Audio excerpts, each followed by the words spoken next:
This is a typical example of, war of words, because all parties, party to any type of problem, argue something with clear justifications of what they are doing.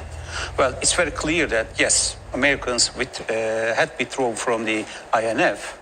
On the other hand, Russia was violating it because they had developed, missiles that can hit any point in the globe. On the other hand, I think we have to combine these arguments with the Ukraine case, because the problem in this situation is not the INF itself, but Ukraine. Think that there's a country promised that they will not be attacked, and they just handed over all the nuclear arsenal back to Russia of the Western countries, and there was a pledged security guarantee that there will be no attack to Ukraine. That means it's a guarantee of survivability. But today, Putin just delivered an order and said, okay, be ready for the nuclear arsenal. Well, on the other hand, we have to identify one thing. This order implies two things. One of them is just a clear message to the Western world that once you apply sanctions, he's ready to respond in a way. Well, this is one thing. On the other hand, there is another thing that should be integrated with the realities on the ground. It's what? All the Russian weaponry is compliant with the prerequisites of a nuclear warfare. And in the meantime, they have tactical nuclear warheads, especially for artillery. So if they use nuclear weapons, it will not only be in the forms of missiles hitting, a large-scale city, but, fronts on the ground, in the battleground, with tactical nuclears. But it's a danger because no difference in terms of the impact and the outcomes obtained. Yeah. We should assess such type of developments in accordance with the serials of the events, in accordance with a time scale. It's clear that Russia could not advance in a tempo that they could grab a piece of, or not a piece, but a huge land in Ukraine. Well, they advanced, though they lost a lot. For instance, as of yesterday, it was 4,300 Russian soldiers deceased. They are killed in action. So it's a huge number in 3 days. So yes, he may be in a hurry just to grab more, to have a leverage in, for instance, negotiations with Ukrainians, Belarus. Another thing, once there is a type of halt in the battleground, tactical nuclear weapons can easily clear all the routes that Russians could advance much more.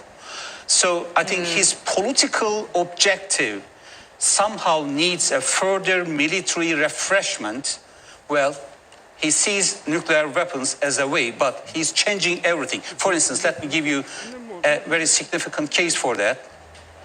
Nuclear weapons has always been a point of deterrence during the Cold War. It was a famous conception like mutually assured destruction. Now, it's not about deterring, but it's about what? It's about, threatening. So that's the thing. And then we should question exactly how we can manage the nuclear arsenals worldwide, not only Russia. Yeah. Think about India and Pakistan, about Israel, think about the other countries who possess it. And in case of war, now they will repeat the same thing. In order to assess a military campaign, it doesn't matter if it's conventional, unconventional, regular or irregular, doesn't matter. First, you should check political objective and later than military objective and what has been done on the ground in terms of modus operandi. Well, political objective was what? Within the words of Putin, to save Donbass, right? It was the initial statement of Putin. And later then they expanded it. I mean, they said, okay, not only the Donbass under the control of, Russian control, but also further because Donbass is more than that.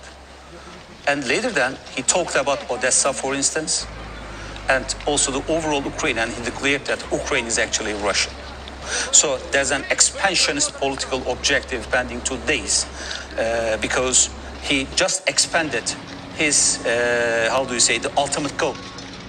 And later then, the military objective appears at type of transformation of this political objective to military objectives, because the Russian army has been equipped with armored vehicles, mainly, running fast, endurable, and firepower is really great, with an integrated nature. For instance, for a regular military formation, think that they have organic assets for air defense, engineering, etc. So everybody expected a fast advance towards the heart of Ukraine, mainly to Kyiv, because it's very close to the border. But it didn't. Why? That's the essential question. I think it's about two things. The first thing is that Russia is using the old arsenal of weaponry. Oh. I mean, we can now see, for instance, Gas-65 rather than Ural 375.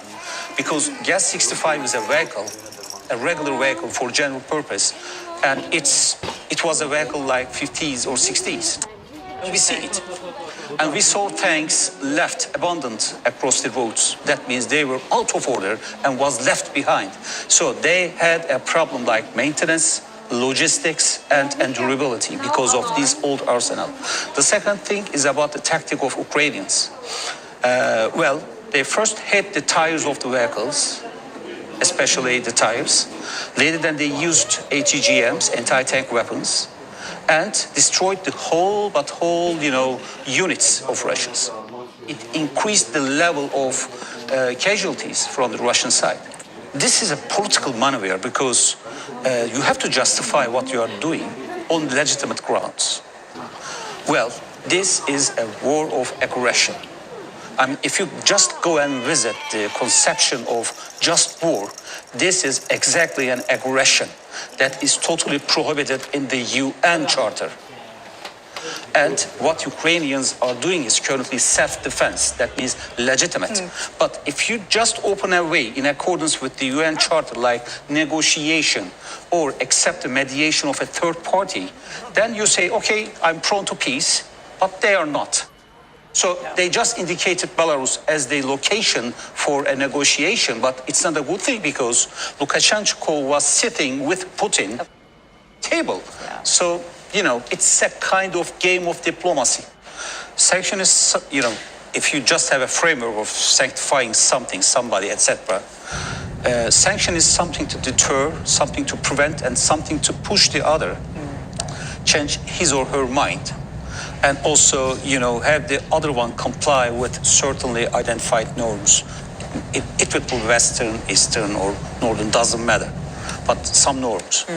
On the other hand, in this thinking, I mean, if you apply this thinking to Russian case, well, I don't think that Putin will not be affected personally from the sanctions imposed.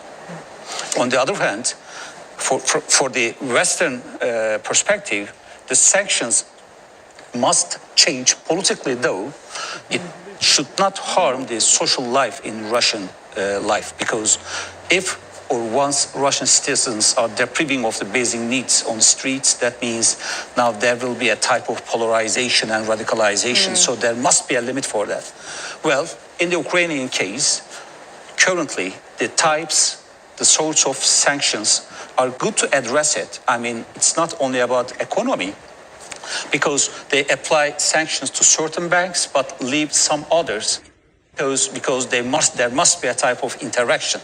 On the other hand, please do not forget something.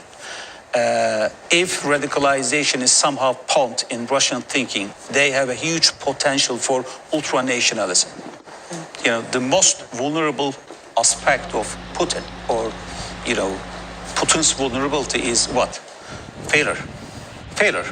Because if he obtains a type of achievement on the ground, mainly in Ukrainian battleground, well, then his appetite will increase and will be committed to obtain more and more, for instance, in Moldova or in Georgia or etc. On the other hand, a failure, first, for the ones who are fans of him, because they see Putin as something not shaken, not shakeable. And second thing, if once Russian community is exhausted, then they will question Putin. And in military terms, this is what I believe, Ukrainians may transfer this conflict to the territories of Russia. So then a huge warfare inside Russia in an asymmetric way will start. This is the second danger that Putin may face in future if this conflict becomes a type of protracted one.